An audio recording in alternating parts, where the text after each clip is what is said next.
آج کے مہمان گرامی جناب میاں عامر شہباز صاحب تشریف لائے، ہم انہیں بھی خوش آمدید کہتے ہیں۔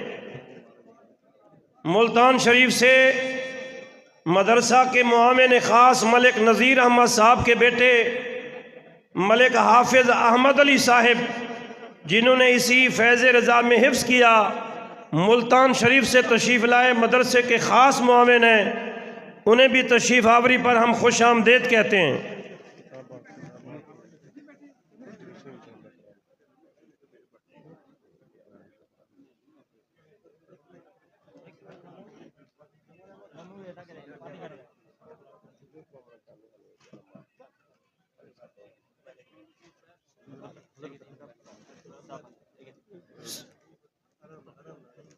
سٹیج خالی کر دیں مہربانی، یہ پیچھے والے دوست بھی سائڈ پہ آ جائیں، پیچھے والے دوست سائڈ پہ آ جائیں، پیچھے والے دوست جو سٹیج کے پیچھے کھڑے ہیں سائڈ پہ آ جائیں۔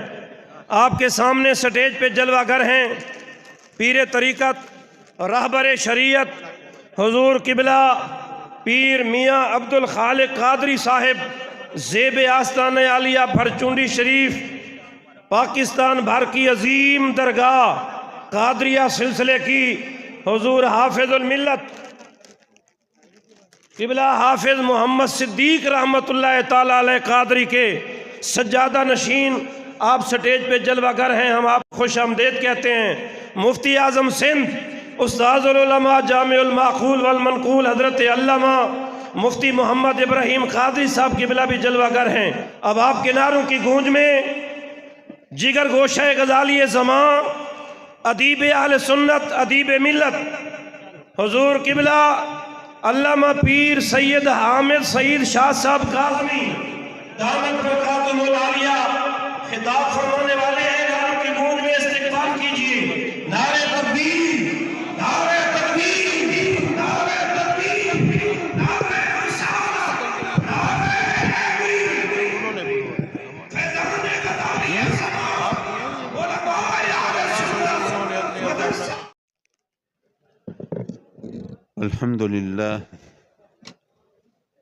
الحمد للہ وکفا وسلام علی عبادہ الذین اصطفیٰ، اما بعد فاعوذ باللہ من الشیطان الرجیم، بسم اللہ الرحمن الرحیم۔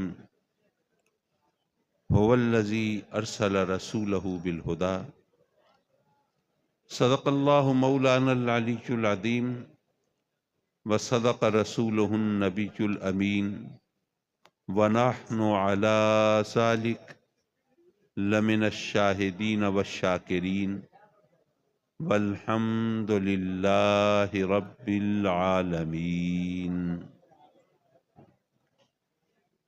میر محفل حضرت قبلہ پیر میاں عبد الخالق صاحب، پیر صاحب بھرچونڈی شریف دامت برکاتہم العالیہ، امیر مرکزی جماعت اہل سنت پاکستان،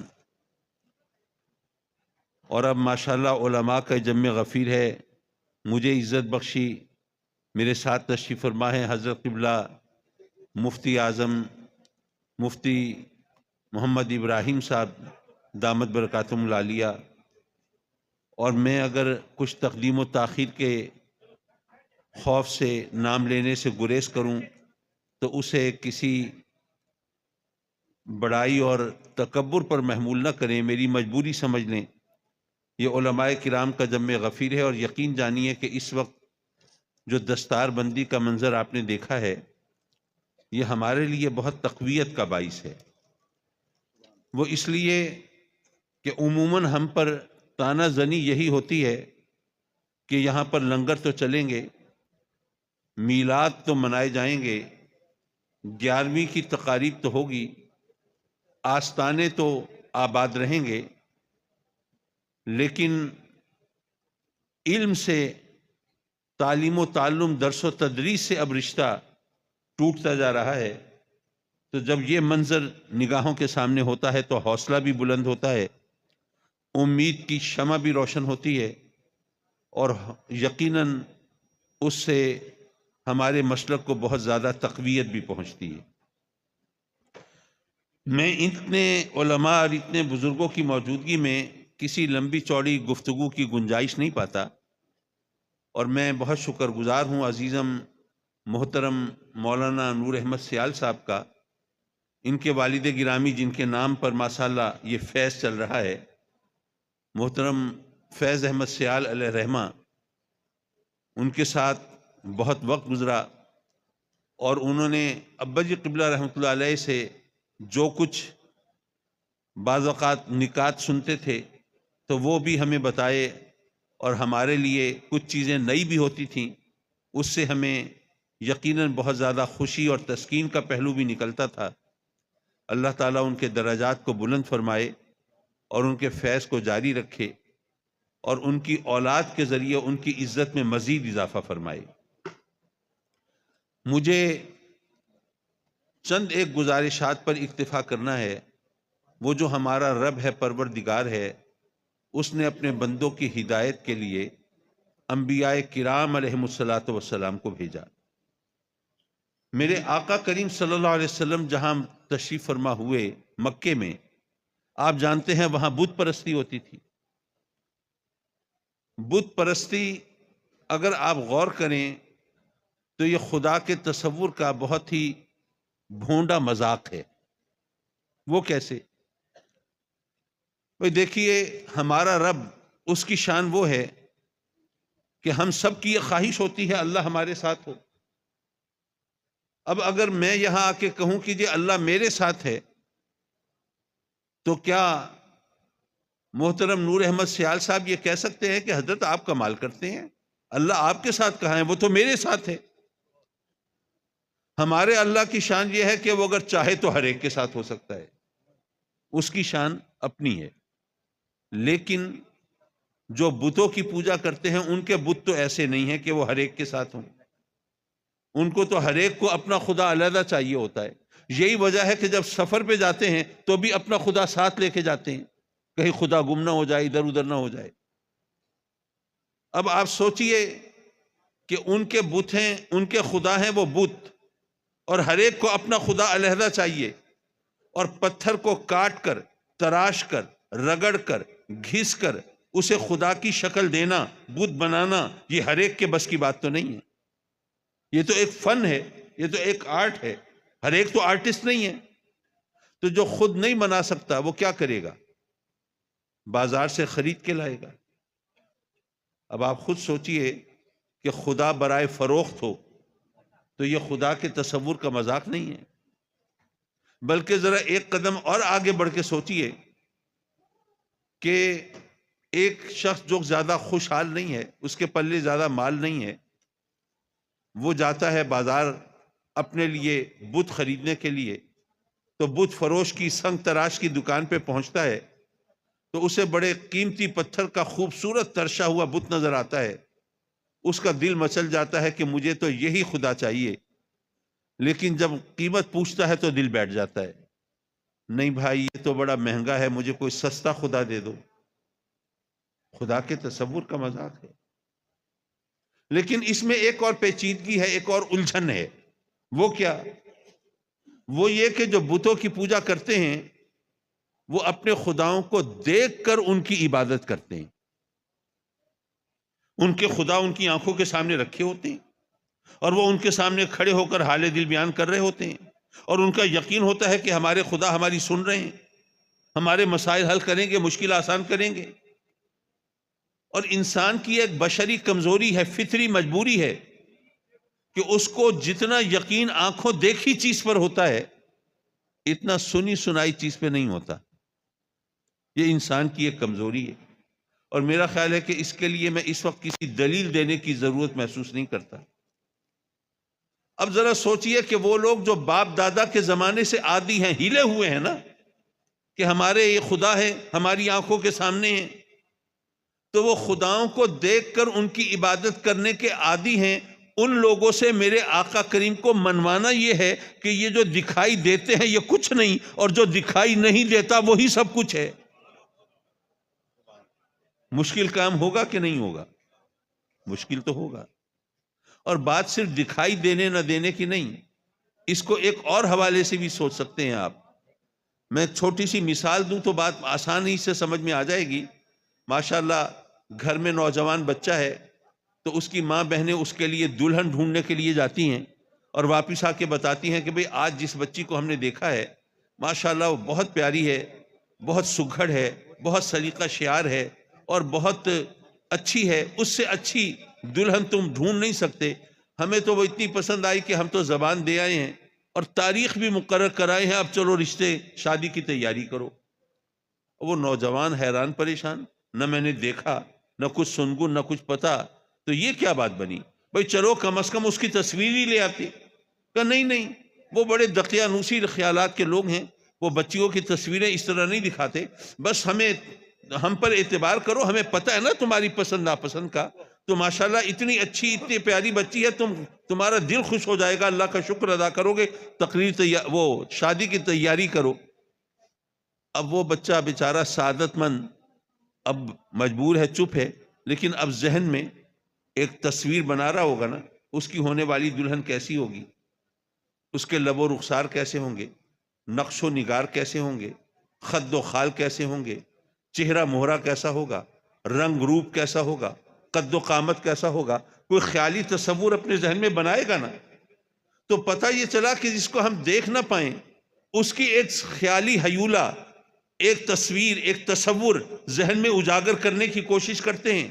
لیکن میرے آقا کریم کو لوگوں سے منوانا یہ ہے کہ یہ بت، تم ان کو خدا مانتے ہو جو قدم اٹھا نہیں سکتے، ہاتھ تک تو ہلا نہیں سکتے، کوئی مکھی بھی اڑا نہیں سکتے، یہ ہے تمہارے خدا. ارے نہیں، وہ وحدہ لا شریک ہے جو نہ دکھائی دیتا ہے اور نہ تم سوچ سکتے ہو کہ وہ کیسا ہے. وہ مراد تمہارے تصور و گمان میں بھی نہیں آتا، تم اس کا ذہنی خاکہ بھی نہیں بنا سکتے. اس کی عبادت کرو، وہ ہے تمہارا رب. کیسے منوایا ہوگا میرے آقا کریم صلی اللہ علیہ وسلم نے؟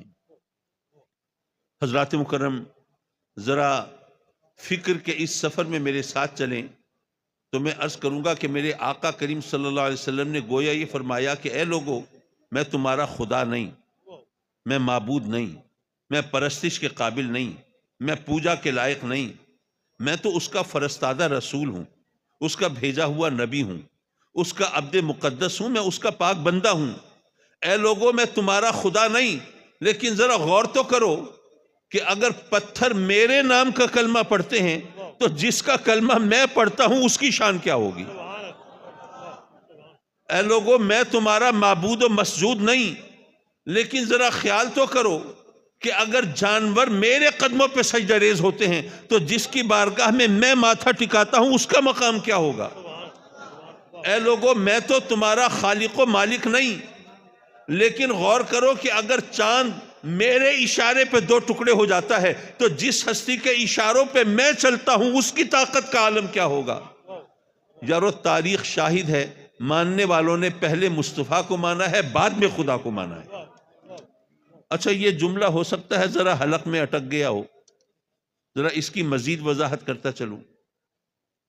حضرات مکرم، میرے آقا کریم صلی اللہ علیہ وسلم کو جب رب کائنات نے حکم دیا کہ اعلان نبوت کرو، لوگوں کو کھل کر دعوت حق دو، پہلے جو خاموشی سے سلسلہ چل رہا تھا اب اس سے ذرا قدم آگے بڑھاؤ، تو میرے آقا کریم اس وقت کے اصول کے مطابق، رسم کے مطابق صفا کے پہاڑ پر تشریف فرما ہوئے. آج آپ کو اگر اپنا کوئی پیغام پبلسائز کرنا ہو، عوام تک پہنچانا ہو، لوگوں کو بتانا ہو تو اس کے 1000 طریقے ہیں. اخبار میں اشتہار دے دیجئے، ٹی وی پر ایڈ چلوا دیجئے، ماشاءاللہ سوشل میڈیا پر بھی الیکشن کیمپین چلتی ہے، اس کا فائدہ اٹھا لیجئے، پینا فلیکس بنوا لیجئے، بینرز، جناب پوسٹرز، ہینڈ بلز، نہ جانے کیا کچھ. لیکن اس زمانے میں تو یہ سب کچھ نہیں ہوتا تھا. تو اگر کسی شخص نے اپنا پیغام عوام تک پہنچانا ہوتا تھا تو کیا کرتا تھا؟ اس کا طریقہ یہ تھا کہ وہ کسی اونچی بلند جگہ پہ کھڑا ہو کے لوگوں کو پکارتا تھا، یا ایھا الناس. اس وقت لوگوں کی آبادی بھی کم ہوتی تھی، تو جو بھی سنتا تھا خود چلنے سے پہلے دوسروں کو بھی بتا دیتا تھا. ذاتی طور پر لوگ جانتے بھی تھے، پہچانتے تھے کہ فلاں بن فلاں کوئی بات کرنا چاہتا ہے، اہم پیغام دینا چاہتا ہے، چلو چل کے سن لو. دیکھتے دیکھتے لوگ جمع ہو جاتے تھے اور اس بندے نے جو کچھ کہنا ہوتا تھا کہہ دیتا تھا. اسی رسم کے مطابق میرے آقا کریم صلی اللہ علیہ وسلم پہاڑ پر، صفا کے پہاڑ پر جلوہ فگن ہوئے، اور جب لوگوں کو بلایا وہ جمع ہوئے تو آقا کریم نے ان سے پوچھا کہ اگر میں تمہیں خبر دوں کہ پہاڑ کے دوسری طرف ایک لشکر جرار ہے، تم پر حملہ کرنے کے لیے تیار ہے، مانو گے میری بات؟ سب نے کہا جی آپ صادق ہیں، آپ امین ہیں، دروغ گوئی آپ کا شیوا نہیں ہے، کس بیانی آپ کی عادت نہیں ہے، جھوٹ کو آپ کے ہونٹوں سے نسبت نہیں ہے، آپ نے تو جو کہا جب کہا ہمیشہ سچ کہا، تو ضرور مانیں گے۔ تو تب میرے آقا کریم صلی اللہ علیہ وسلم نے ان کو بتایا کہ پتھر اور لکڑی کے تراشے ہوئے بت یہ خدا نہیں ہیں، وہ وحدہ لا شریک ہے جس نے مجھے تاج نبوت پہنا کر بھیجا ہے۔ حضرات مکرم، جو پوائنٹ میں ہائی لائٹ کرنا چاہتا تھا وہ یہ ہے کہ تاریخ انسانیت کا کتنا اہم موڑ ہے۔ ختم الرسل، نبی آخر الزمان، وہ اعلان نبوت فرما رہے ہیں، تو میرے آقا کریم ان لوگوں کے سامنے جو بتوں کی پوجا کرتے ہیں اس فرق کو اجاگر کرتے، یہ بت ان کی پوجا کرتے ہو، ارے وہ ہے جو تمام کائنات جس کے کلمہ کن سے وجود میں آئی ہے، گردش لیل و نہار قائم کرنے والا، وہ سلسلہ نبوت اور رسالت کو جاری فرمانے والا، یہ چاند سورج بنانے والا، کہکشاں کی محفل سجانے والا، یہ تمام تمہیں زندگی دینے والا، آل اولاد دینے والا، رزق دینے والا، سب کچھ اسی کے قبضہ قدرت میں، اور اس کا پیغام لے کے آئے ہیں میرے پاس جبریل امین جو فرشتوں کے سردار ہیں، نوری مخلوق کے امام ہیں، بیت المعمور کے خطیب ہیں، ارے وہ جبریل آئے ہیں اللہ کا پیغام لے کے، وہی لے کے میری بات مانو۔ نہیں، نہ رب کی کبریائی کا ذکر ہے، نہ اس کے سبحان ہونے کا ذکر ہے، نہ اس کی شان مرتبے اور قدرت کا ذکر ہے، نہ اس کے علم و اختیار کا ذکر ہے، نہ جبریل کی شان و مرتبے کا ذکر ہے۔ نہیں، اے لوگو، مجھے صادق مانتے ہو؟ میری بات کا اعتبار کرتے ہو؟ اگر مجھے مانتے ہو تو اس کو بھی مان لو۔ یارو تاریخ شاہد ہے، ماننے والوں نے پہلے مصطفیٰ کو مانا ہے، بعد میں خدا کو مانا ہے۔ چلیے اسی بات کو ایک اور زاویے سے دیکھ لیجئے۔ میں کسی ہستی کا تعارف کرانا مقصود ہو، ذکر، تو ظاہر ہے کہ نام تو ملتے جلتے ہوتے ہیں نا۔ میں مثال کے طور پر آپ کے سامنے کہوں بھائی محمد علی کو جانتے ہو؟ اب آپ سوچنے لگے محمد علی تو بڑا کامن نام ہے، پتہ نہیں یہ ایک میرے ماموں ہیں ان کی بات تو نہیں کر رہے، ہمارے محلے میں ایک دکاندار محمد علی ہے، شاید اس کا ذکر ہو، لیکن کاظمی صاحب ان کا ذکر کیوں کریں گے؟ شاید محمد علی جناح قائد اعظم کی بات کرتے ہوں، یا شاید تحریک پاکستان کے قائد مولانا محمد علی جوہر کی بات کرتے ہوں، یا شاید وہ محمد علی باکسر کلے کی بات کرتے ہوں۔ یارو اگر میں قائد اعظم کا ذکر کروں تو محمد علی کے ساتھ مجھے قائد اعظم کی ترکیب بولنی پڑے گی نا، ورنہ آپ نہیں پہچانیں گے۔ مولانا محمد علی جوہر کا ذکر ہو تو جوہر کا سابقہ لگانا پڑے گا، ورنہ آپ نہیں پہچانیں گے۔ اگر محمد علی کلے، محمد علی باکسر کا ذکر ہو تو کلے یا باکسر کا لفظ بولوں گا تب آپ پہچانیں گے، ورنہ نہیں پہچانیں گے۔ تو جب تک جس شخص کی جو سب سے معتبر پہچان ہو، جو سب سے بڑا حوالہ ہو، جب تک اس کا ذکر نہ ہو اس وقت تک پہچاننا ممکن نہیں ہوتا۔ اب رب کی بندگی کر رہے ہیں، اس کی بارگاہ میں سجدہ ریز ہو رہے ہیں، اس سے جناب اپنا رشتہ جوڑ رہے ہیں، عبادت کر رہے ہیں، ریاضت کر رہے ہیں، لیکن نہ وہ دکھائی دیتا ہے اور نہ تصور میں آتا ہے، تو خلش تو ہوتی ہے نا، کچھ تو پتہ چلے کس کی عبادت کر رہے ہیں، کس کو خدا مان رہے ہیں، کس سے لو لگا رہے ہیں۔ اب بڑوں سے پوچھا، بزرگوں سے پوچھا، اساتذہ سے پوچھا، اب ہر ایک نے اپنی عقل اپنے لیول کے مطابق ہی جواب دینا تھا نا۔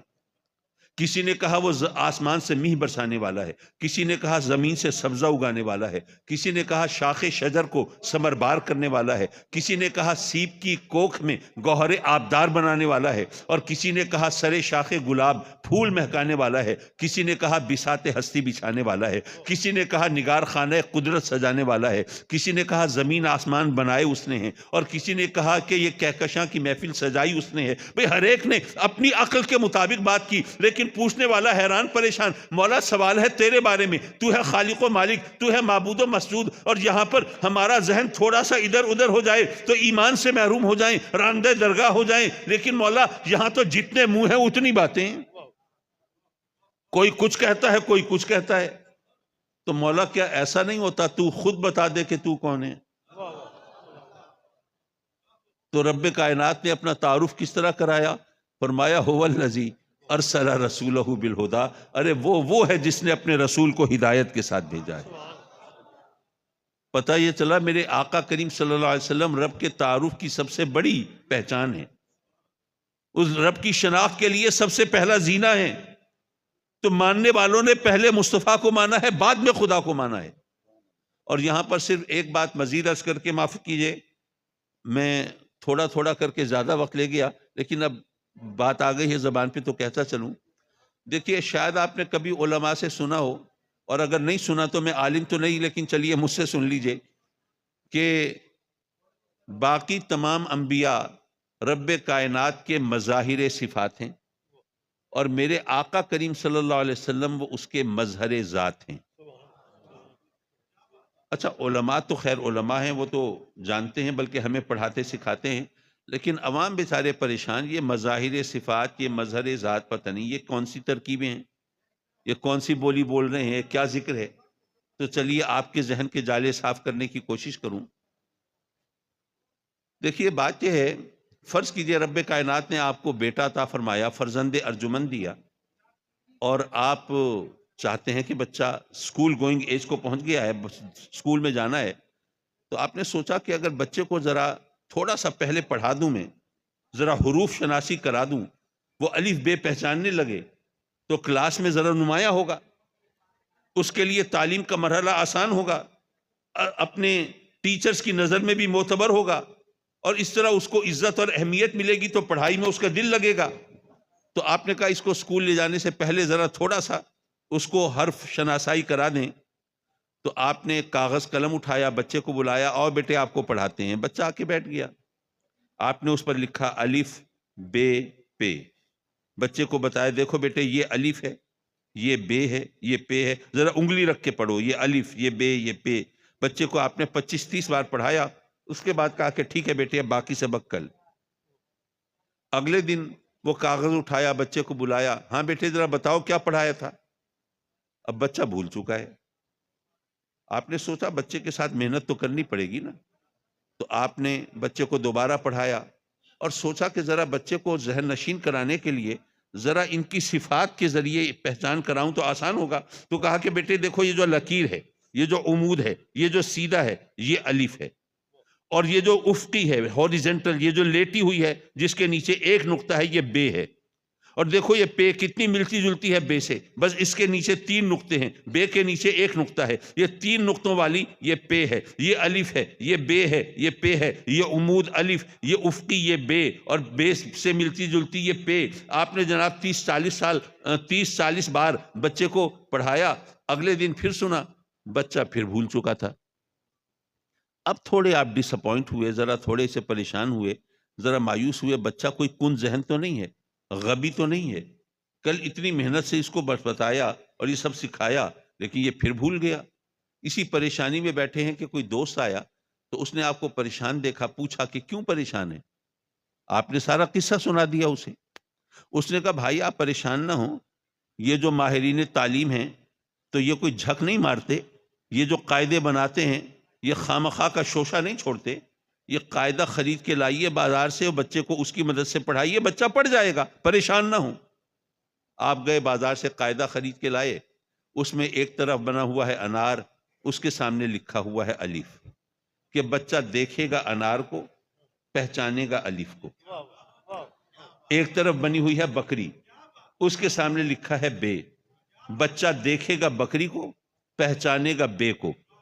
ایک طرف بنا ہوا ہے پنکھا، اس کے سامنے لکھا ہے پے، بچہ دیکھے گا پنکھے کو، پہچانے گا پے کو.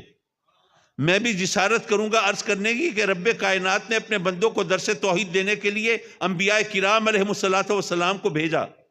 انبیاء تشریف لائے، انہوں نے اللہ کے بندوں کو درس توحید دیا اور بتایا کہ وہ جو تمہارا خالق و مالک ہے وہ وحدہ لا شریک ہے، اپنی ذات و صفات میں یکتا ہے، منفرد ہے، ممتاز ہے، اس جیسا کوئی نہیں. لوگوں نے درس توحید پڑھا، ذہن نشین کیا، لیکن کچھ عرصہ گزر گیا تو فراموش کر دیا.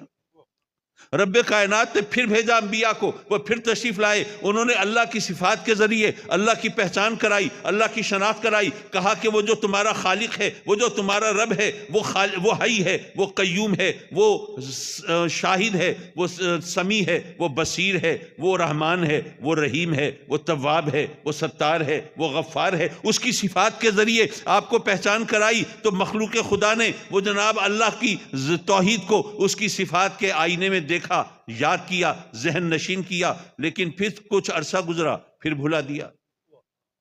بالآخر رب کائنات نے بھیجا اپنے محبوب علیہ الصلوۃ والسلام کو، اور گویا یہ فرمایا، اے میرے بندو اب دیکھو مصطفیٰ کو اور پہچانو خدا کو۔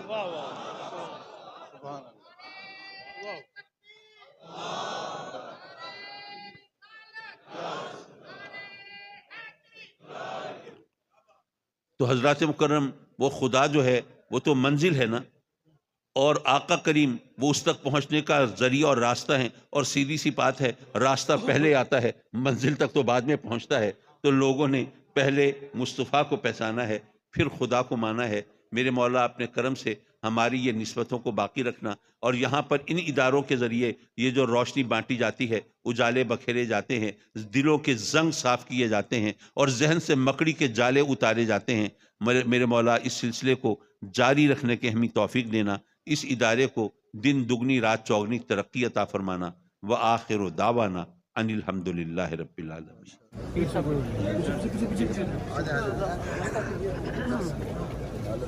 دوست تشریف رکھیں اپنی جگہوں پہ، دوست تشریف رکھیں۔ بہت ہوگی میری حالت سے، لیکن قمر سرکار کی کرو۔ اختتام پر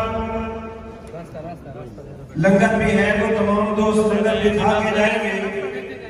تمام دوست اپنے جگہوں پہ تشریف رکھیں۔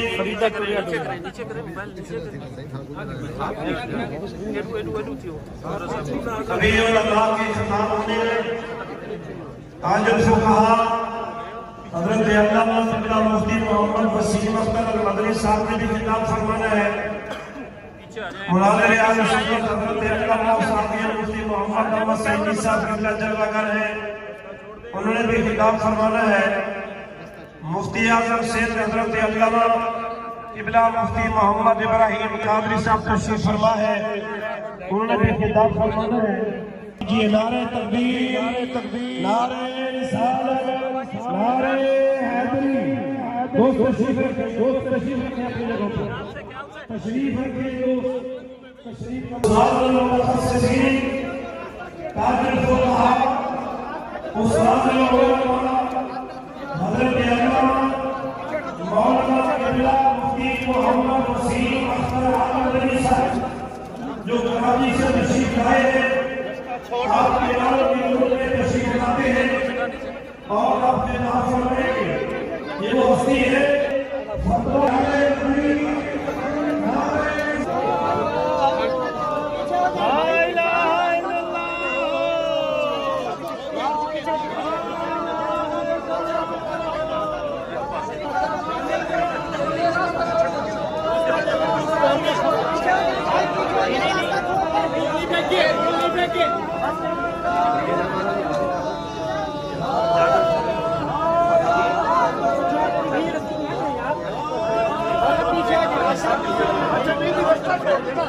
آپ رستہ نہیں چھوڑیں گے تو کیسے ہوگا؟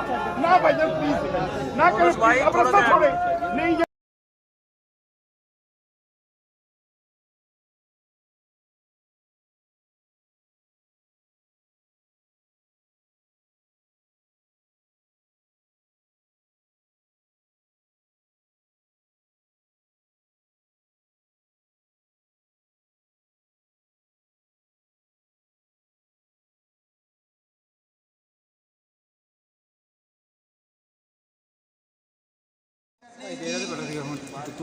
صلاحیت نہیں رکھتی، صلاحیت ہے تو دنیا کے اور کام بھی ہیں، ہر ایک عالم نہیں بن سکتا۔ سورہ توبہ آیت 122 میں اللہ نے ارشاد فرمایا،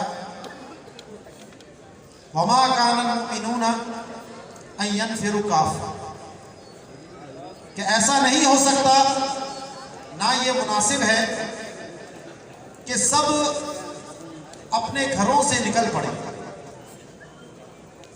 کیونکہ معاش کے اور مسائل بھی ہیں، کھیتی باڑی بھی ہے، باغبانی بھی ہے، تعمیرات کے مسائل بھی ہیں، اور زندگی گزارنے کے بہت سے شعبے ہیں جس کی انسانیت کو ضرورت ہے۔ اگر سب ایک ہی کام میں لگ جائیں تو پھر زندگی دشوار ہو سکتی ہے. تو اس لیے سب تو نہ نکلے، لیکن پھر کیا کوئی بھی نہ نکلے؟ تو فرمایا فلولا نفر، تو ایسا کیوں نہ ہوا، من کل فرقۃ منہم طائفہ، کہ ہر جماعت سے، ہر گروہ سے، ہر علاقے سے، ہر قبیلے سے کوئی ایک جماعت اس دین کے لیے نکل پڑے اور کیا کرے، لیتفقہوا فی الدین، سبحان اللہ، سبحان، کہ دین کے فقیہ بن جائیں، دین کے عالم بن جائیں، دین کو سمجھنے والے بن جائیں. سبحان اللہ.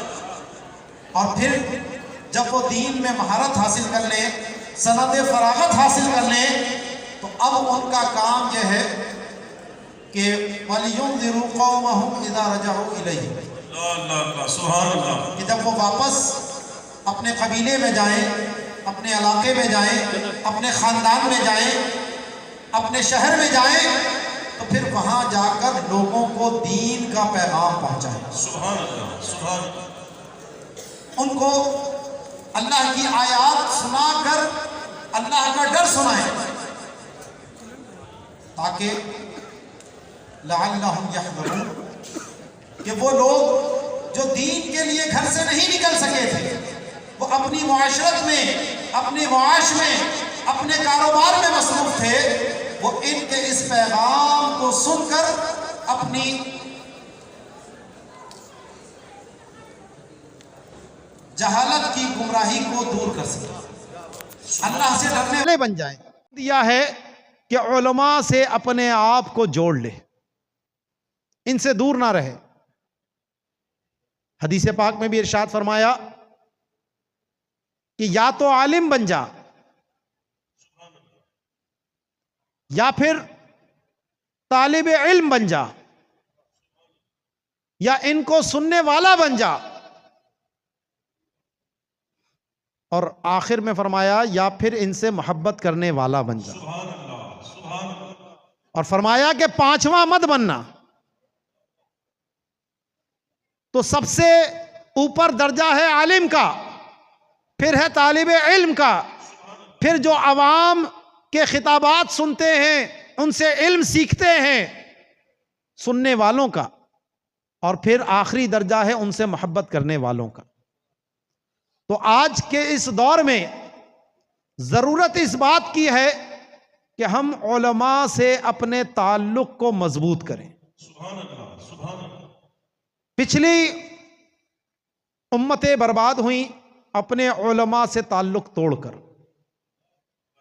ہمارے سامنے جو یہ زمانہ ہے،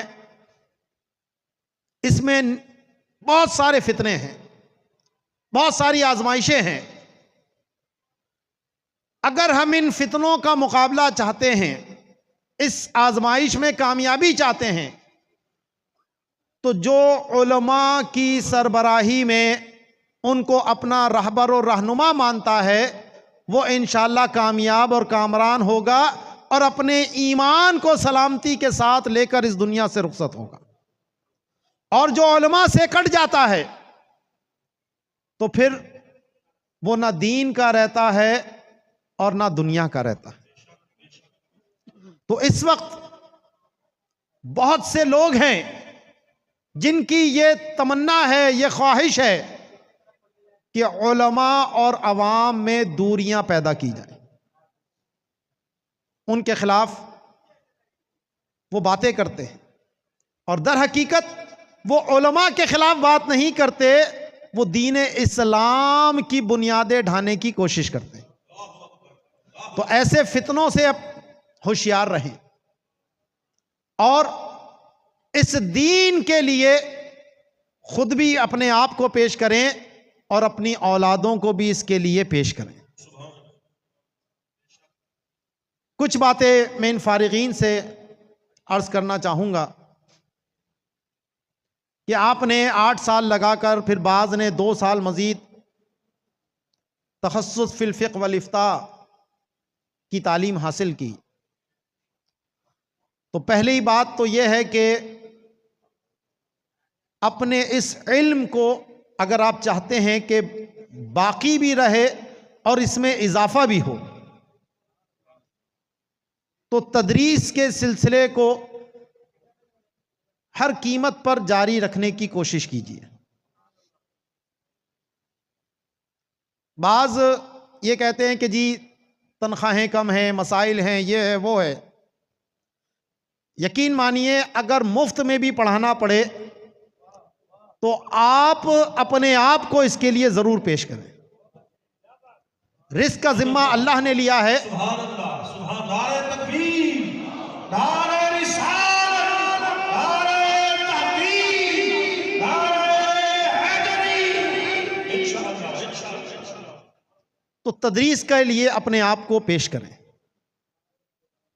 دوسرا کہ اپنے علم میں اضافے کی تگ و دو میں لگے رہیں۔ جو یہ سمجھے کہ میں نے پڑھ لیا اور اب میں فارغ ہو گیا، یعنی علم کی تحصیل میری مکمل ہو گئی، تو پھر وہ بہت بڑے دھوکے میں ہے۔ میں اپنے طلباء سے یہ عرض کرتا ہوں کہ یہ جو درس نظامی کا نصاب ہے یہ ہمیں عالم نہیں بناتا، بلکہ حقیقت میں یہ ہمیں طالب علم بننا سکھاتا ہے۔ اس کے ذریعے ہمیں یہ پتا چلتا ہے کہ کتاب کیسے پڑھی جاتی ہے، کتاب کیسے سمجھی جاتی ہے، اس کتاب سے کیسے علم لیا جاتا ہے۔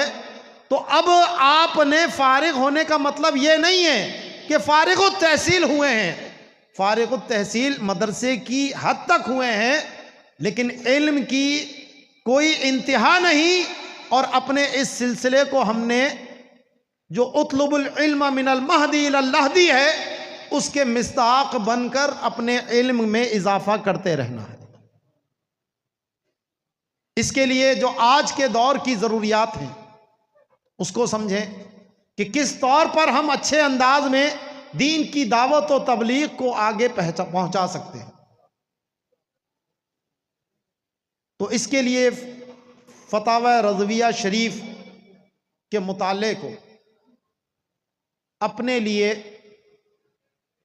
لازم سمجھیں۔ بہت سے طلباء فتاوی رضویہ خریدتے ہیں لیکن لے کر اس کو اپنی شیلف کی زینت بنا کر سمجھتے ہیں کہ شاید خود بخود اس کتاب سے ہمیں کوئی فیض ملے گا۔ تو کتاب لے کر شیلف میں سجانا کہ لوگ آ کر دیکھیں جی اتنی بڑی کتاب بھی ہمارے پاس ہے، تو فیض تب ملے گا جب اس کتاب سے جڑیں گے۔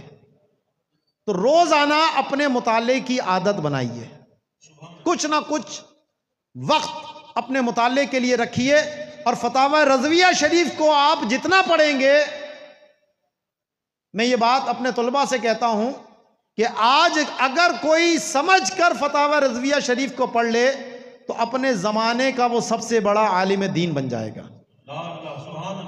تو امام اہل سنت کی اگر ہمیں مسلک رضا کیا ہے تو اس کو سمجھنا ہے تو فتاوی رضویہ کو لازم پکڑنا ہوگا۔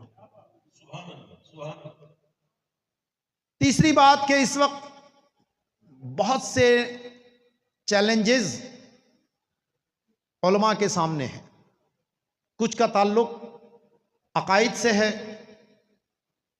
نت نئے فتنے، جس طرح ہم نے شرح عقائد میں جن کے بارے میں پڑھا، معتقد میں پڑھا کہ یہ گمراہ فرقے آئے تھے، ان کے یہ نظریات تھے، تو آج بھی ان گمراہوں کے پیدا ہونے کا سلسلہ ختم نہیں ہوا ہے۔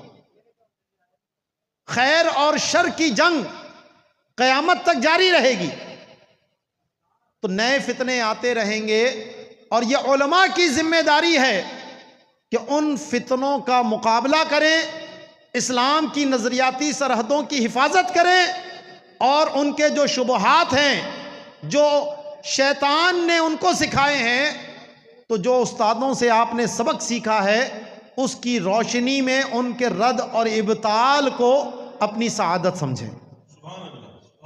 اسی طرح جو جدید مسائل اس وقت ہمارے سامنے ہیں، جو معیشت سے متعلق بھی ہیں، معاشرت سے متعلق بھی ہیں، اسلامک بینکنگ ہے، فائنینس ہے، اس کے جو اس وقت صورتحال ہمارے سامنے ہے، آج علماء کی یہ ذمہ داری ہے کہ ان علوم کو سیکھیں، اس کو سمجھیں، اور پھر اس کے بعد عوام کے سامنے جو حقیقی صورتحال ہے، جو حقیقی باتیں ہیں، جو درست مسائل ہیں، وہ ان کے سامنے پیش کریں۔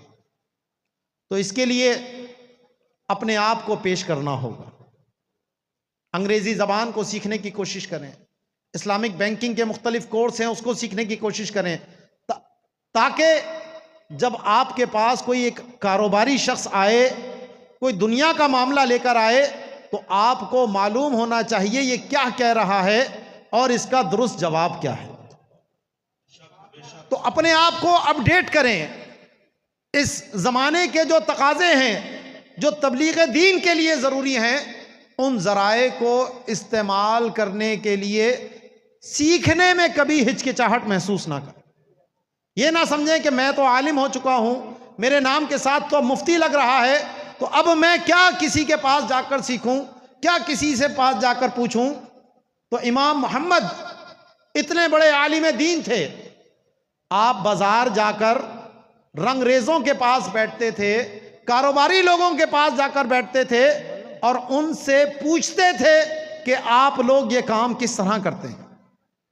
تو کسی نے کہا حضرت آپ اتنے بڑے عالم ہیں، آپ بازار میں جاتے ہیں، ان عام لوگوں کے درمیان بیٹھتے ہیں، آپ کو ایسا کرنے کی کیا ضرورت ہے؟ تو امام محمد نے فرمایا اس شخص کا حال کیا پوچھتے ہو کہ جس کو لوگوں نے جنت اور جہنم کے مابین کر دیا ہے اور اس کی گردن کو پل بنا کر اس پر سے گزرتے چلے جاتے ہیں۔ تو اس لیے عرف اور عادت کو سیکھنا یہ ہر عالم کے لیے ضروری ہے، کہ جو عرف نہیں جانتا وہ جاہل کہلاتا ہے، اس کا علم سے کوئی تعلق نہیں۔ تو یہ ساری چیزیں جو استادوں نے آپ کو سکھائیں، اس کے اوپر عمل کرنے کی آپ نے کوشش کرنی ہے۔ اور آخری بات کہ اس جامعہ سے جہاں سے آپ نے فیض حاصل کیا، جس کا نام ہی فیض رضا ہے، تو اس سے اپنے تعلق کو ہمیشہ مضبوط رکھیے، کہ جو استادوں سے جڑا رہتا ہے، اپنی اصل سے جڑا رہتا ہے، تو وہ توانا درخت بھی بنتا ہے اور اس درخت کے اوپر پھل لگتے ہیں اور دنیا اس سے فیض حاصل کرتی ہے۔ تو اپنے ادارے سے ہمیشہ وفا کیجیے، اپنے اساتذہ سے ہمیشہ وفا کیجیے، اور ان کے ساتھ مل کر اس فیض رضا کو پورے کائنات، اس دنیا کے اندر پھیلانے کی کوشش کیجیے۔ اور اس وقت جو فتنے آ رہے ہیں، تو امام اہل سنت وہ ہماری ریڈ لائن ہے۔ اعلیٰ حضرت نے جو فرما دیا، اس سے اگر 1 انچ بھی ہم ادھر ادھر ہوئے تو یقین مانیے ہلاکت دور نہیں رہے گی۔ نعرہ تکبیر، نعرہ رسالت۔ تو مسلک رضا کو دانتوں سے پکڑ لیجئے کہ یہی وہ راستہ ہے جو ہمیں سیدھا جنت کی طرف لے کے جائے گا، اور جو اس راستے کو چھوڑتا ہے ہمارا اس سے کوئی تعلق نہیں، ہم اس سے بیزار ہیں۔ تو یہ چند نصیحتیں میری آپ علماء کرام سے ہیں، مفتی صاحب موجود ہیں، دیگر علماء کرام موجود ہیں، تو اس اتنی بات کو ہی میں کافی سمجھتا ہوں۔ اللہ تبارک و تعالی ہم سب کو ان باتوں پر عمل کی توفیق مرحمت فرمائے، آمین بجاہ النبی الامین، وما علینا الا البلاغ المبین۔ سرمایہ اہل سنت حضرت علامہ مولانا قبلہ مفتی محمد وسیم اختر المدنی صاحب جو کراچی سے تشریف لائے، انتہائی پرمغز اور مقتضائے حال کے مطابق آپ نے جو چیزیں ارشاد فرمائی ہیں، اللہ تعالیٰ ہمیں وہ اپنانے اور اس پر عمل کرنے کی توفیق عطا فرمائے۔ ابھی دو عظیم ہستیوں کے خطاب باقی ہیں۔ مناظر اہل سنت حضرت علامہ مفتی محمد احمد سعیدی صاحب قبلہ بھی، مفتی اعظم سندھ حضرت علامہ قبلہ مفتی محمد ابراہیم قادری صاحب قبلہ بھی۔ میں ملتمس ہوں محبوب اہل سنت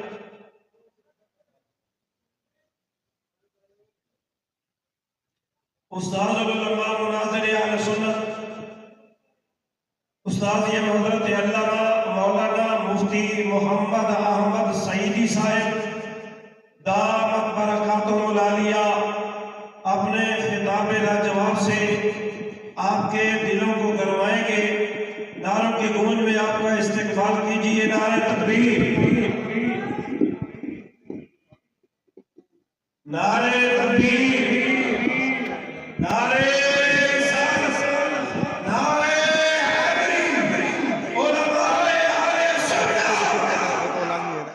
الحمد للہ الذی زین النبیین بنبیہ المصطفیٰ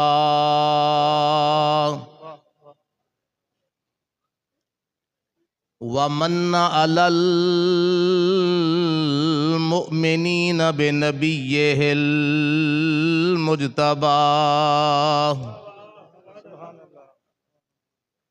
والصلاة والسلام على خير الورى المسير به من فوق العرش إلى تحت الثرى وعلى آلہ الأسخیاء وأصحابہ الأتقیاء اما بعد فاعوذ باللہ من الشیطان الرجیم بسم اللہ الرحمن الرحیم اولئک مع الذین انعم اللہ علیہم من النبیین والصدیقین والشہداء والصالحین وحسن اولئک رفیقا۔ قال النبی صلی اللہ تعالی علیہ وسلم حب ابی بکر و شکرہ واجب علی کل امتی۔ قال النبی صلی اللہ تعالی علیہ وسلم یا ابا بکر انت صاحبی فی الغار و صاحبی علی الحوض۔ قال النبی صلی اللہ تعالی علیہ وسلم لو کنت متخذا خلیلا غیر ربی لاتخذت ابا بکر خلیلا۔ قال النبی صلی اللہ تعالی علیہ وسلم ما نفعنی مال احد قط ما نفعنی مال ابی بکر۔ قال النبی صلی اللہ علیہ وسلم ان اللہ فرض علیکم حب ابی بکر و عمر و عثمان و علی کما فرض علیکم الصلاۃ والصیام والزکاۃ والحج فمن ابغض واحدا منہم فیحشر من القبر الی النار۔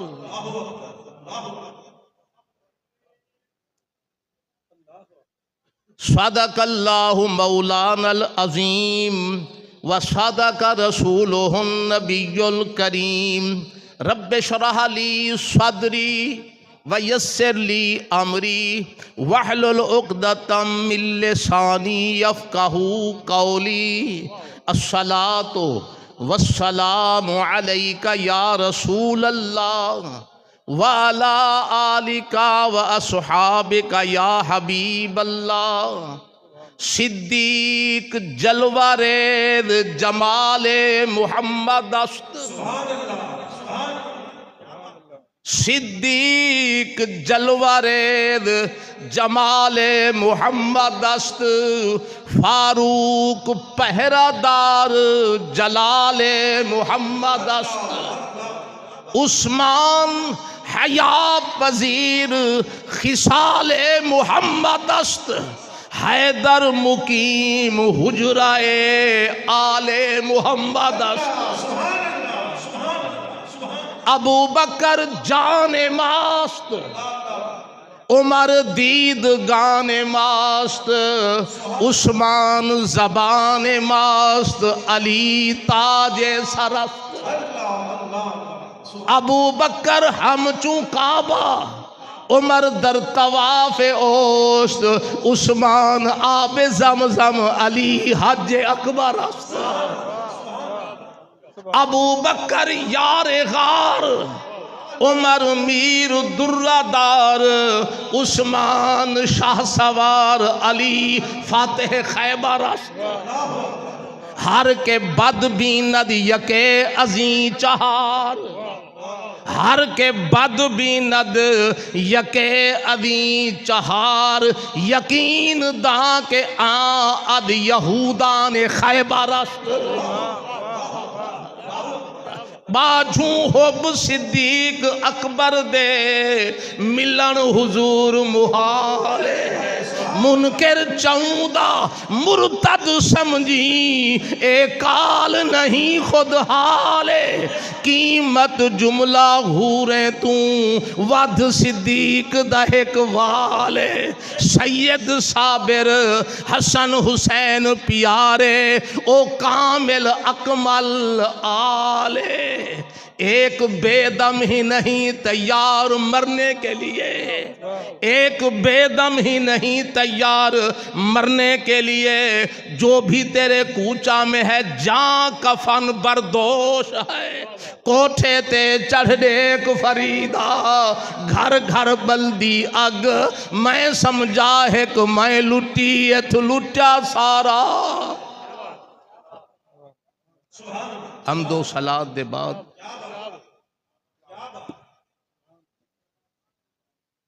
کافی جید اور سارے جماعت دے فخر جان علماء کرام تشریف فرماہن جگر گوشہ غزالی زمان اپنے انداز وچ ساکو مشہور کر گئے اور میرے تو پہلے فقیہ اعظم علامہ مدنی صاحب سونے ہدایات تے سونے نصیحتاں ساکو فرمائے نے اور میرے بعد مفتی سندھ مفتی اعظم سندھ حضرت علامہ محمد ابراہیم صاحب دامت برکات عالیہ سارے مہمان ہیں تے میں چند منٹ واسطے حاضری ضرور دیونی ہے محسن اہل سنت نے علامہ قبلہ سیال صاحب نے میں کو حکم کیتا تے اساں دے نال پرانا دوستانہ تعلق بھی ہے پیا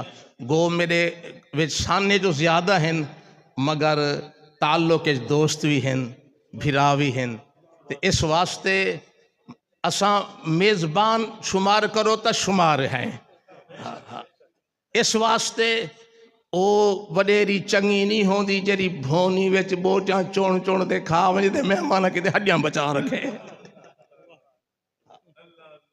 این واسطے میں زیادہ دیر نصیحات فرمودات تسا سنین مگر اتنا ضرور ہے علماء ایمان نال دسو اے میرے غزالی زمان دا فیض حاجرہ ونی دا پائے آج ایمان دسو آج فیض احمد صاحب دی روح ٹھر دی نہ پئی ہو سی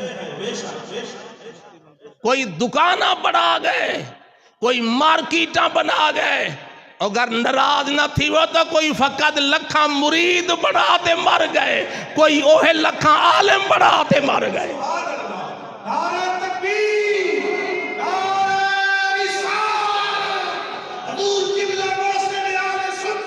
جیڑا لکھاں مرید بڑھاتے مر گئے وہ اپنی نسل بچاتے مزے کرا گئے جرا محمد پاک دے دین دے عالم بڑھا گئے وہ حضور دی امت بھلا کر گئے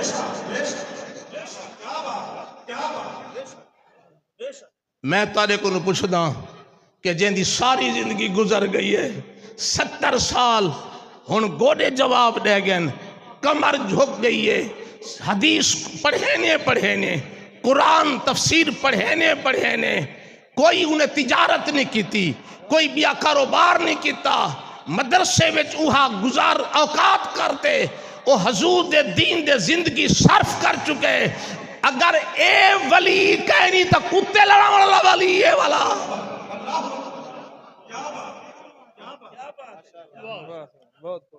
جن دی ساری زندگی اور افسوس لگ دے ناراض نہ تھی وائے سوائے چند سلاسل ہیں جی وہ بالکل تھوڑے القلیل و کل معدوم وہ بہت تھوڑے ہیں جی اس واسطے اساڑے انہاں مرکز اور گدیاں دے اتے مدرسے رول گن ایرے ڈھائے پین کتاباں کو دیمک کھا گئی ہے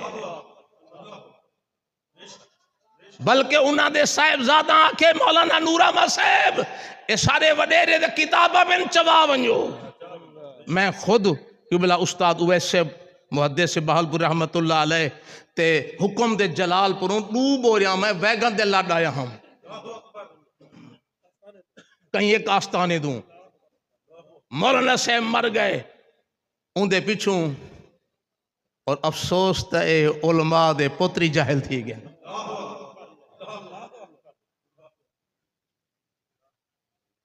علماء دی اولاد جاہل تھی گئی ہے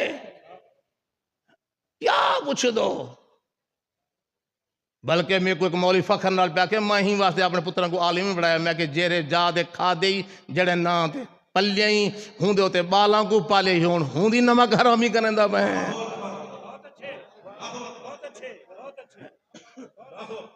اچھا کئی کی ہون دوست وہ بھی ہیں جیرا دے ساکو حضرت فرمے دے پہننا جڑے ہون آدھے ساکو آلہ حضرت لوڑ میں کہ جلے ٹھیہے بڑھ گئے دکان چال گئی ہے بدار گرم تھی گئی ہون تے کوئی یاد ہے بولو تو نہیں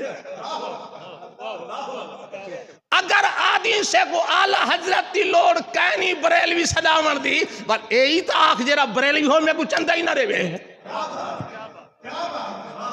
پیسے کی نہ کتے بریلوی جائے دے بولو تو تھا ہی نا بوہل نظرانی کی تے بریلوی بیٹھے ٹور گئے ہو میں ترے تال دا بندہ میں تو حاجہ حکمے دے ہی ہو ہیں اور اللہ دی قسم میں اتنے علماء بیٹھے مجمع کثیر تعداد جائے اچار پاگی نو تا جائے دے اس واسطے حضرات محترم سٹیج دے بھی علماء مجمع بیچی وہ ساری بہار حاجی صاحب دیئے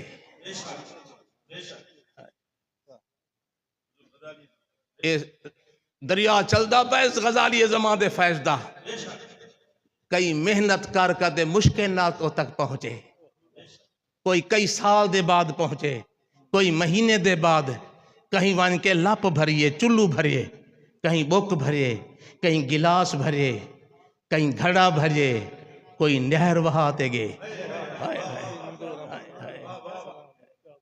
کوئی مینر وہاتے گے گھن گے اور کوئی اووی ہن اتھا وان دے فخر جو ہیں نا اڈو دری ہے نا اڈو دری ہے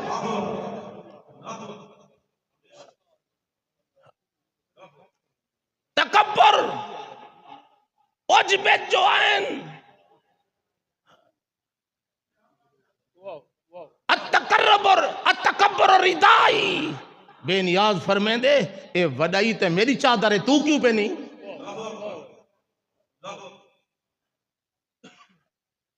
اے غزالی زمان دا فیض ہے۔ اور اندے وچ مفتی اعظم حضرت علامہ مولانا منظور احمد صاحب دا بھی کوئی حصہ ضرور ہے۔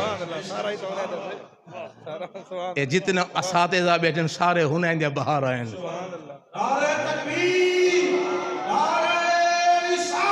اور میں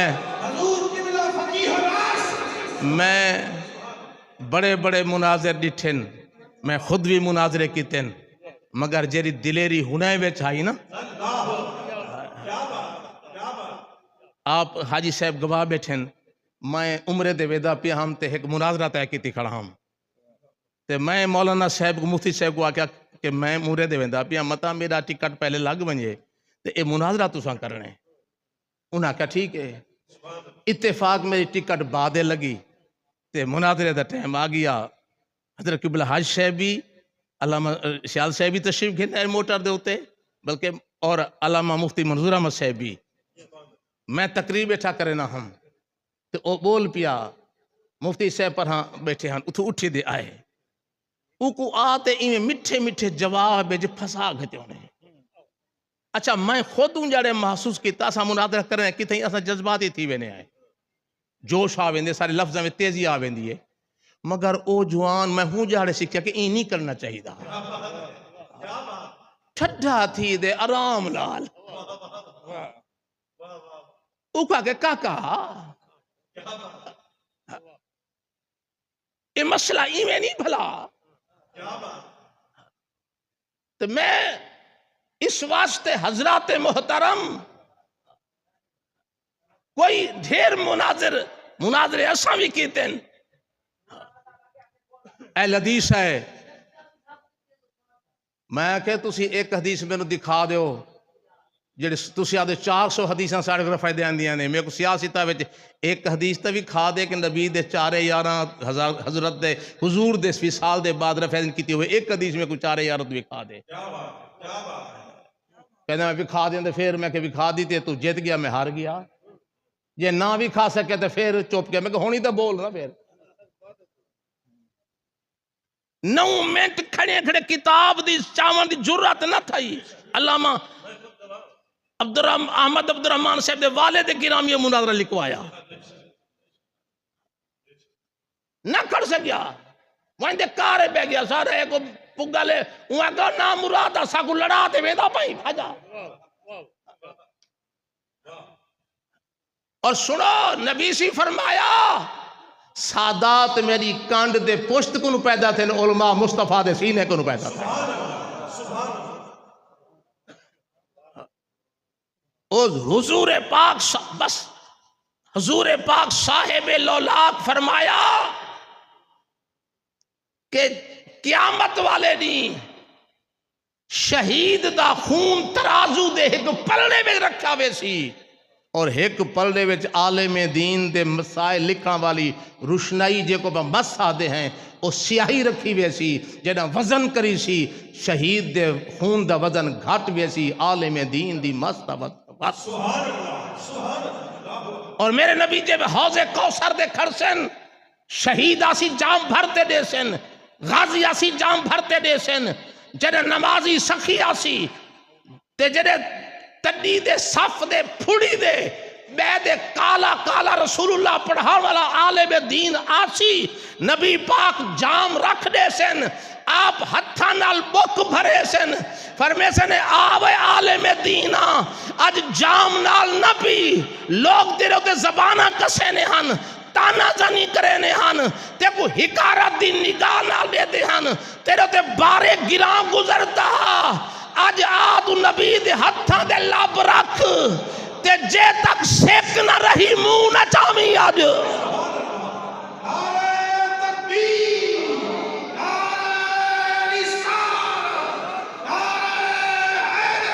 اور سنو میں ایک گال بس ایک گال حضرتی کیتی ہے میں بھی کر گنا دو گالی میں ایک بھائی ان دے بال گال ختم واد میرا کھٹا نہیں تھیندا میں شہرانی سندھی نگرہ نے کھٹے خربوزے کہنے جو اتھا نوی کے دا بھائی جب ایک سے نہیں کہنا یہ ٹماٹر نہیں جو خراب تھی ویسے بولو تو بھائی. اس واسطے حضرات محترم، حضرات علماء کرام جڑے فارغ التحصیل تھین، ایک میری گال یاد کرا ہے، لکھ آپ بھی لکھ فرمائے، سچ فرمائے، لیکن خلوص کرا ہے. خلوص نال طبے تے بہتے دین پڑھا، اللہ دی قسم دین غریب کائیں نہیں. خدا دی قسم کا دا دین میرا غریب، دین محمد غریب کائیں نہیں. نہ آج تک ان دین دے خادم کو بکھا مارے.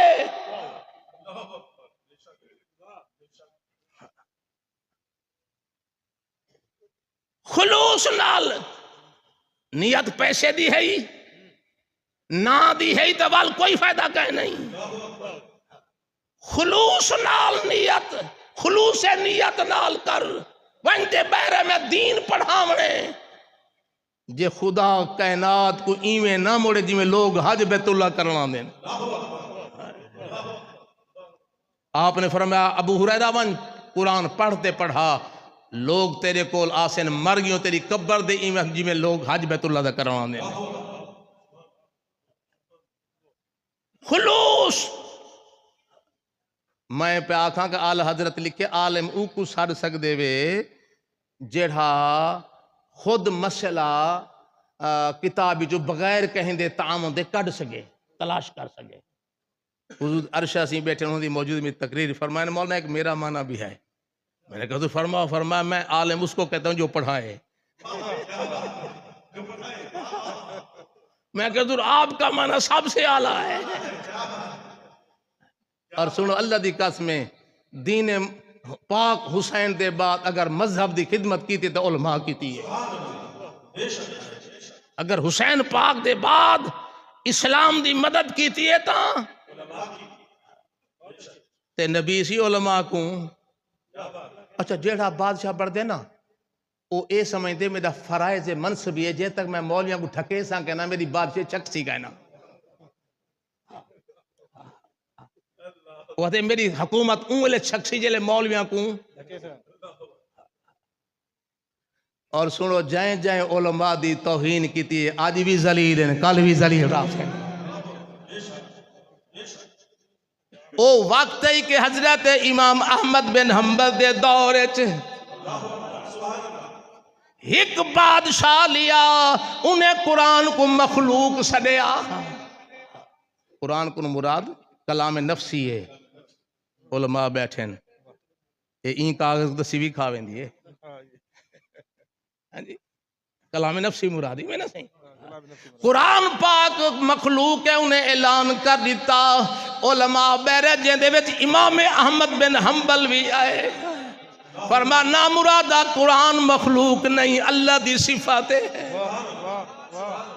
کلام اللہ دی صفات مخلوق نہیں، فانی نہیں، حادث کہیں نہیں. مسئلہ بڑھ گیا سارے مولوی من گئے امام صاحب نہ منے. اطلاع دیتی گئی ہے کہ مولوی نہیں منے دا وہاں کا جیل ڈھک دیو 8ویں نہیں منی کھڑا ہو سی. مگر او کو پتہ کہ نہیں نبی کے نام لیوا غم سے گھبرایا نہیں کرتے، وہ خود تشریف لاتے ہیں تڑپایا نہیں کرتے. او کو خبر نہیں جیل دا عرصہ گزر گیا مسئلہ اٹھائیں ریا. منیا مولوی کہنی منیا وہاں کا ایویں کرو روزانہ ٹک ٹکی دے سیڑھی دے پرسانگ دے بازوی دے پیر باندھ دیو ایکو اتنے کوڑے لاؤ وال روزانہ جیل پہنچا دیو. 8ویں نہیں منی کھڑا ہو سی روزانہ کوڑے تے برداشت کیتے مگر شریعت دا فتوہ غلط. قرآن کو مخلوق نہیں سڑیا. لوگوں میں پڑھیا ایک او وقت بھی آیا ہے امام احمد کو کوڑے لگ دے پین آپ دی چادر کھسک گئی تلک گئی قریب ہا کے چادر ڈھے بویت احمد، آپ نے اپنے سینے کو مدینہ بڑا، نبی سائیں متوجہ تھے، یا رسول اللہ میں تیرے قرآن دی عزت دے تو کوڑے کھاندا پیاں، جے میری چادر ڈھان دیے مجمع عام وچ میری عزت دا پھکا نہیں بچدا۔ لوگوں میں پڑھیا امام اعظم احمد بن حنبل دی چادر جوڑن کی تے نبی سائیں دے خود ہاتھ ظاہر دا ہے۔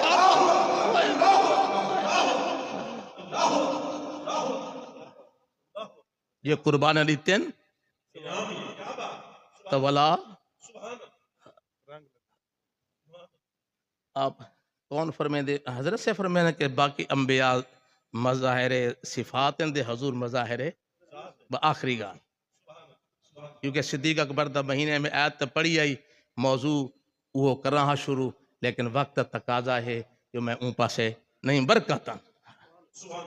حضور علیہ السلام جلے غار سورت گئے نا تے صدیق اکبر سائیں اتھاں جلے گئے نا، اتھاں ہی وائن دیا کہ حضور میرے کو دا پیاس لگی ہے۔ ابو بکر تے کو پتہ ہے کل ہے آئے ہوئے پانی نال چاہ کے نہیں ہے ایسے، اور میرے کو پتہ ہوئے مفتی صاحب اکبر صاحب دی آج جیب خالی ہے، میں کہا آؤ میرے کو ہوٹل روٹی کھواؤ، انہوں کو شرمندہ کرن کیتے، زیر کرن کیتے، پتہ ہے پانی نہیں چاہ دے آئے، مگر صدیق فرمایا تو آدھا عقیدہ ہو رہے میرا عقیدہ ہو رہے۔ نبی سی نے اے نہیں فرمایا ابو بکر صبر کا آتے کو لواب چسواما میرا دہن چوس گئن، فرمایا اذهب الى صدر الغار، ابو بکر غار دے آدھے جوانیا، صدیق اکبر گئے پانی پیتے، فرمایا شہد گرو زیادہ مٹھا امبر گرو زیادہ خوشبودار ہا، کھیر گرو زیادہ سفید ہا۔ ابو بکر پانی پیتا ہی جیا پیتے، فرمایا حال سنا، ان اللہ امر موکل الجنت، اللہ نے موکل انہار جنت کو آکے آج میرے یار دے یار کو پانی دی لوڑے ہے کنیکشن غارے سورتا بڑھا دیو۔ علامہ راضی لکھ دیں کہ جلے اتم بار کا آئین نا تے عرض کرنے حضور اے اڈو آ گئے آپا کو تا دیکھ گھن سن، فرمایا ابو بکر اے اڈو آئے آپا این ویسوں پہ، حضور جو اشارہ کی تے سرنگ کھول گئی ہے، ابو بکر سمندر تے کشتیاں ٹر دیا ہوئے ریٹھیں۔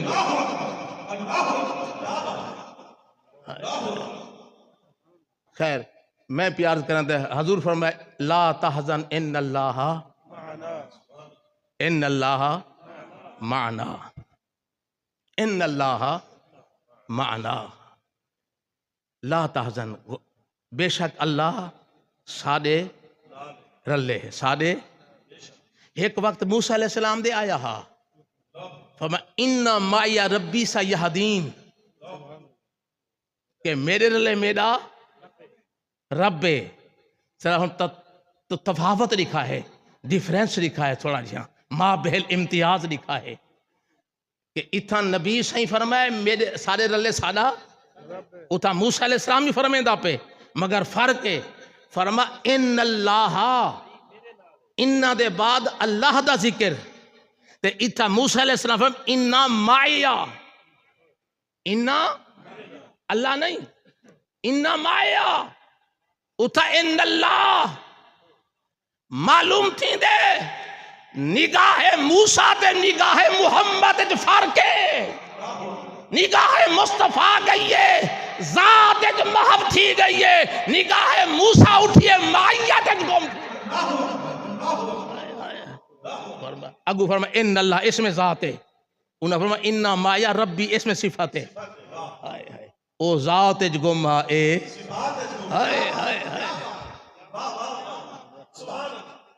اے صفات گم ہا، اتنا 70 بندے ہن یا لشکر ہا، آپ نے انہاں دا نا نہیں کیتا، فرما میرے رلے میرا رب ہے، تے اتنا ہا تا کوئی کہنا چھڑا ابو بکرہ، فرما ان اللہ مانا سارے رلے ہے، فرما جی میں مائیت میں کو نصیب ہے، ابو بکر تے کو بھی نصیب ہے،